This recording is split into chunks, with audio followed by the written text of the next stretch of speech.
Hello guys, आज मैं rent a girlfriend के चैप्टर 377 को एक्सप्लेन करने वाला हूँ। चैप्टर की स्टार्टिंग में हम याईमोरी को फोटोशूट करवाते हुए देखते हैं। वो फोटोग्राफर को काजुया और मिजुहारा के बारे में बता रही थी। वो दोनों सेम कॉलेज में पढ़ते हैं और आज डेट पे गए हुए हैं। फोटोग्राफर पूछता है वो उसके क्लासमेट है क्या। याईमोरी कहती है नहीं, वो मेरे सीनियर है। वो पूछता है लड़की क्यूट है क्या। याईमोरी कहती है वो सुपर डुपर क्यूट है। फोटोग्राफर कहता है तुम्हारे जैसी क्यूट लड़की को ढूंढना बहुत मुश्किल काम है। याईमोरी कहती है वो मेरे जैसी नहीं है, वो खूबसूरती की अवतार है। फोटोग्राफर पूछता है उसे क्या लगता है, क्या उनके बीच सब कुछ अच्छा रहेगा। याईमोरी बताती है वो कपल नहीं है। हाँ, वो बहुत सारी डेट पे गए हैं, कम से कम 3 बार किस भी कर चुके हैं। और तो और 1 महीने साथ रहने के बाद भी उसका ये कहना है कि उसे नहीं पता वो क्या फील करती है। ऐसे में वो बस यही उम्मीद कर सकती है कि सब कुछ अच्छा हो। अब सीन मिजुहारा और काजुया पे आता है। वो बीच पे जा रहे थे और रास्ते में वो स्टैच्यू ऑफ लिबर्टी देखते हैं। मिजुहारा पहली बार उसे इतनी पास से देख रही थी। उसने जितना सोचा था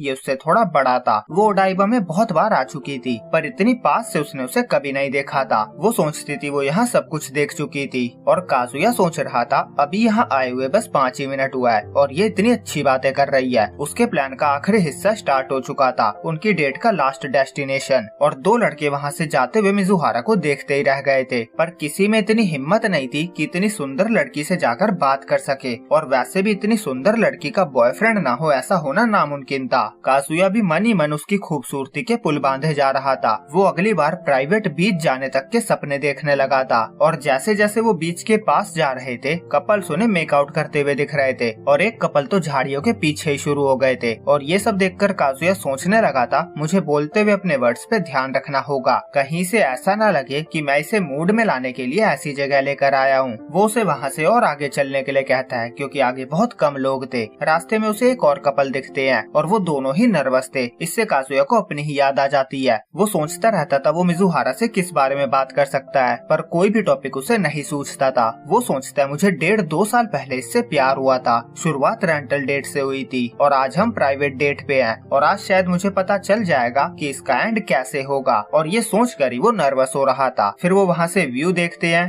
काजुया सोचता है उसे रिलैक्स हो जाना चाहिए, वैसे भी यहाँ कपल के अलावा और कोई नहीं है। और वो इस जगह के लिए मन में सुमी को थैंक्स कहता है। फिर वो सोचता है पर अब क्या मिजुहारा को मजा आ रहा है। और मिजुहारा कहती है यहाँ का व्यू बहुत अच्छा है। काजुया सोचता है क्या मुझे सीरियस कन्वर्सेशन करनी चाहिए। मिजुहारा बहुत टाइम से चुप थी, तो उसे लगता है ये सही टाइम नहीं होगा। उसे सही टाइम पे ही अपनी फीलिंग्स के बारे में बयां करना होगा, जिससे दोनों ही खुलकर बात कर सके, क्योंकि उसे लग रहा था कि मिजुहारा भी सही टाइम का ही वेट कर रही है। फिर वो टाइम देखता है, अभी उनके पास बहुत टाइम बचा हुआ था और आंसर तो मिजुहारा को ही देना है। वो सोचता है हम वॉक करते हुए बात कर सकते हैं। वो उसे दूसरी साइड चलने के लिए पूछता है। तभी वो देखता है कपल हाथ में हाथ डाले जा रहे थे और ये देखकर उसे रियलाइज होता है उन्होंने पूरे दिन में एक बार भी एक दूसरे का हाथ नहीं पकड़ा था। हालांकि रेंटल डेट पे ये बहुत आम बात थी। वो सोचता है शायद जब आप क्लोज आ जाते हो तो ये सब चीजें कम हो जाती है, क्योंकि तब आप दिल से एक दूसरे से कनेक्ट हो जाते हो। पर अभी भी वो ये नहीं कह सकता था कि वो जीत गया और ये डेट सक्सेसफुल रही, पर ये उसे थोड़ी सी खुशी देने के लिए काफी था। उसने कभी नहीं सोचा था हाथ ना पकड़ने से उसे इतनी खुशी हो सकती थी। तभी मिजुहारा उसका हाथ पकड़ के कहती है उसे यहीं उससे बात करनी है और यहीं पे ये चैप्टर एंड होता है। आप देख सकते हो इस पैनल में मिजुहारा भी बहुत नर्वस लग रही है, तो यहाँ से आप पूरी उम्मीद कर सकते हो कि अगले चैप्टर में मिजुहारा आंसर देने वाली है। तो